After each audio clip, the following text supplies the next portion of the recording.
Hello, we are recording because I hit 100 subscribers this morning. I went to show you that I had 100 subscribers. Someone else subscribed. Guys, I can't make this up.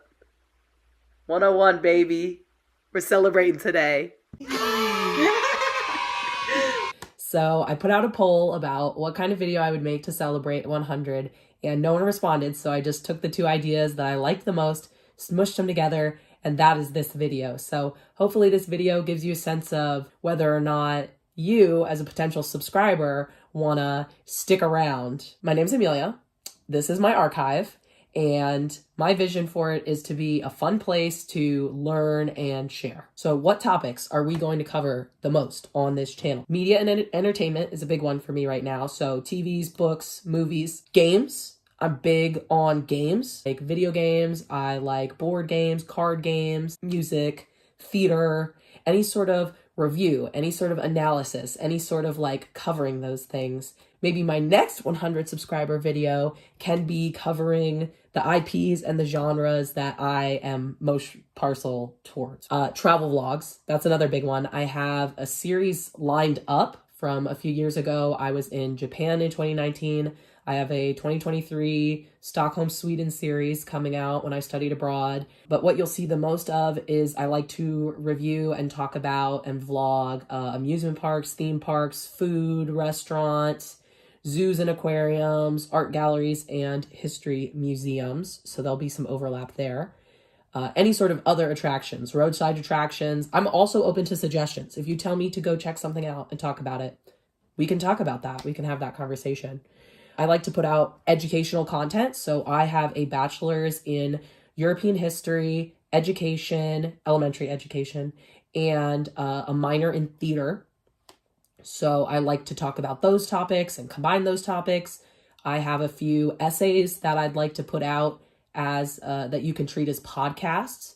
I also have a few PowerPoint presentations, and I also have some talks from my friends in school who've graciously offered to let me upload their content alongside my content. I think the broadest category might be young adult life. So I'm Gen Z. University and post-college life experience is something that we might talk about on the channel. I have my university vlogs coming out at some point. We can talk about internships, jobs, side hustles. We can talk about moving back home. We can talk about sharing the tools and systems that I use to make my life easier. We can talk about friends. We can talk about family. We can talk about community.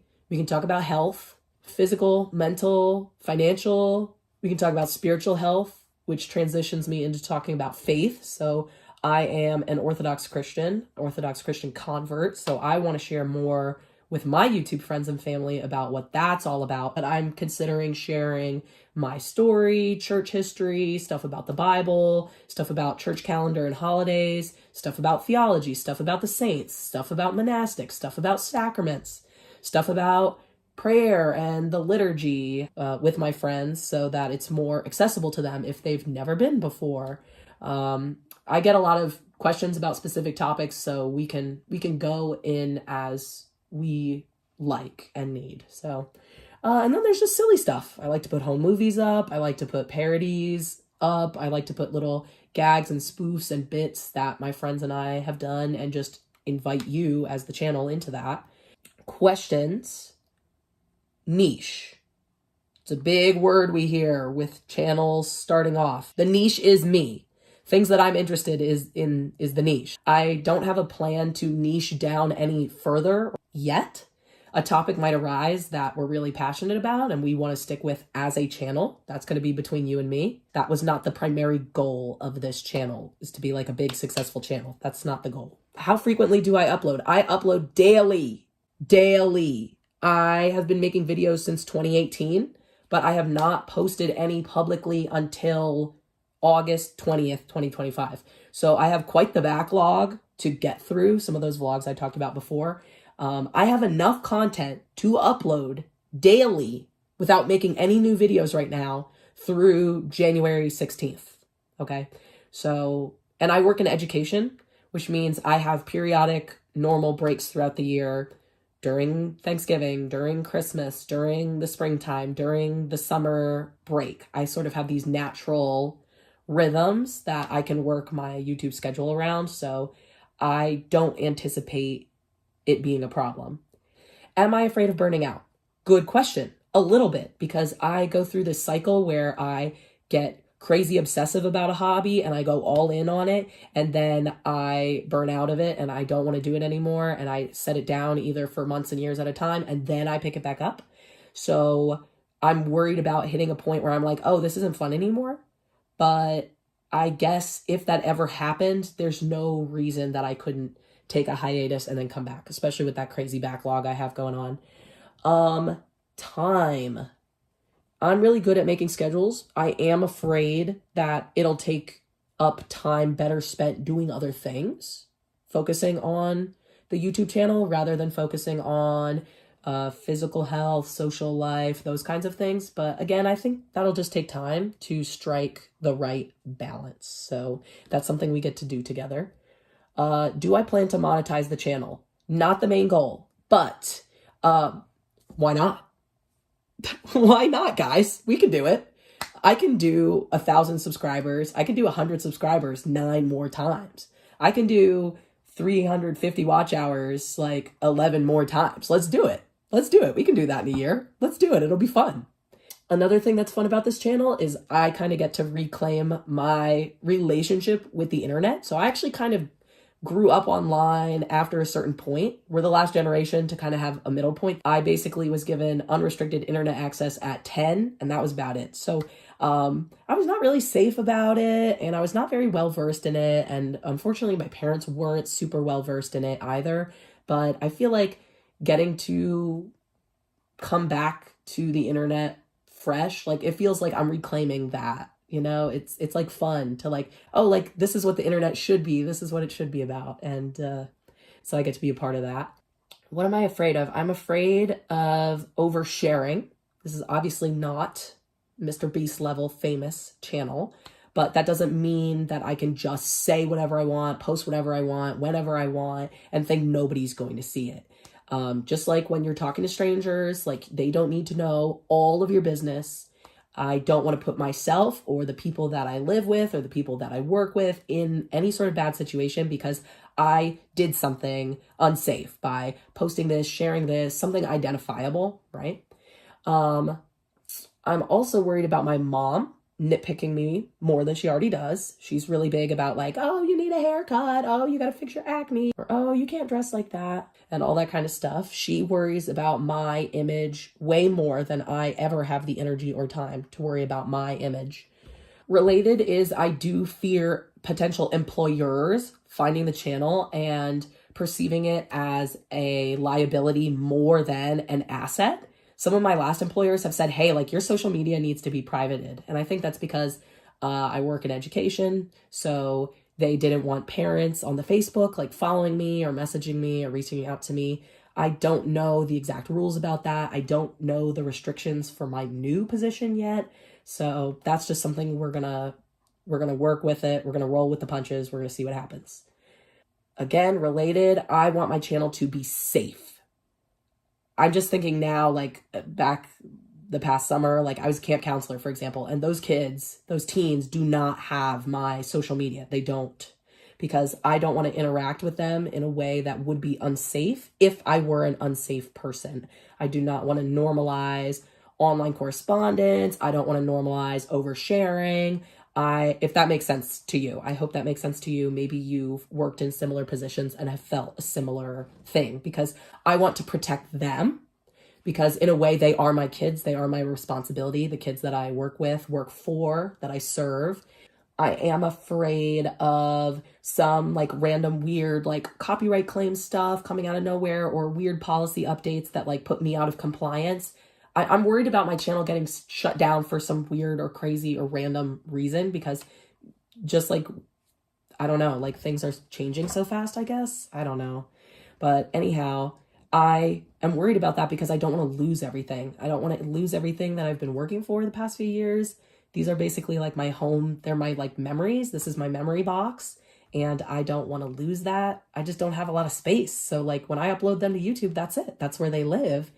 And so unless I find them a new home or I get some more storage, I'm scared that something random will happen and I will lose my hard work. So that would stink. It would not be the end of the world, but it would really stink. However, I cannot let these fears stop me from doing something that I believe is worthwhile. I feel this is worth pursuing. I get to share what I love.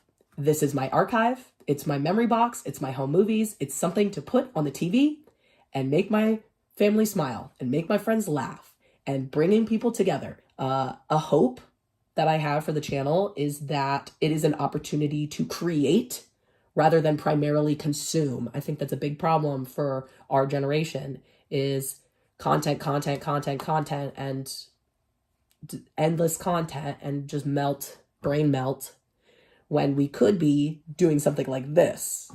It's very hard for me to just get off the technology some days. So yeah. I haven't been this excited about something since I was writing regularly, and that's not been a thing since like, summer, maybe. Summer. It's bad how excited I am. Like I'm being kept up at night with like ideas and things that I gotta jot down. Like I gotta have the notebook next to bed now because I just keep thinking and thinking and thinking when I should be sleeping and sleeping and sleeping. So what's also fun about this channel is that it kind of combines different talents and interests that I have. So I am interested in writing. I enjoy writing scripts. I enjoy acting. I enjoy teaching. I enjoy certain hobbies that I feel are really easy to share via YouTube. Like I enjoy puppetry. I enjoy voice acting. So that's exciting. My sister started vlogging whatever year I'm going to put on screen. And she vlogged absolutely everything. It like annoyed our friends to no end. Like it became a meme that she was always getting the camera out and people were smacking it away from her. But she was right. She was so right. Charlotte, if you're watching this, you were right. It's fun. It's really fun. She had the right idea. I am excited to have a little community here online. Online community is not new to me. I was in that sphere when I was younger. We were in the Discords and the Tumblrs and the Aminos and the Xbox Live chat and all that. So I have a friend that I met on Instagram 10 years ago and we still talk regularly. So I'm not new to genuine connection online. I'm also not new to bad connections online and superficial connection online as well. So I like the idea of being here and like getting to intentionally build a positive community around mutual interests. So that's really fun for me. I'm excited to start traditions like this. The 100 list idea, I could do this every 100 subscribers if I enjoy it and if you enjoy it. So far, I'm enjoying it. If you enjoy this as well, let me know. And your feedback in general is very important at this stage because we're very early on. So your feedback, I hear it and I see it and we can work together. This is our archive. It's my archive, but it's always open. You are allowed in it. Okay. I'm excited to interact with other creators like myself. I follow a few smaller creators now, and that's like super fun just to see them post and to get to be part of their little life. I'm excited to make things that like content creators I admire because, again, I grew up online, so I had my idols in my YouTube time. And I realize now I have a much greater appreciation for the effort that goes into making videos. I knew that was there, but I was more used to scrolling the internet without commenting on stuff, without liking stuff. Like I would share with friends now and then, but I would kind of just like keep it on the low key what I was looking at. And I have found myself now more intentional about engaging with other people's content because I remember and I know how much that engagement means to me. So anyhow, if you're subscribed, why? Why are you subscribed? I want to know. I need to know. What appeals to you? What are you looking forward to the most? Do you have questions or advice for me? Let me know in the comments. If you are not subscribed, consider subscribing. If this feels like the place for you, I want to make you feel at home. Come on in. The archive's open, okay? I just hope to see you around. I hope to see you in the next video. That? I got 100 subscribers. Do you want to say anything for the video? What's your video? It's going to celebrate 100 subscribers. Hooray! Amelia has 100 subscribers. Thanks. Congratulations! Trade them for a package of sunshine and ravioli, macaroni. If you want the thing you love, You did it! Congratulations! World's best cup of coffee. Great job, everybody. It'll be pennies Great from to meet heaven you. for you and me. Hi.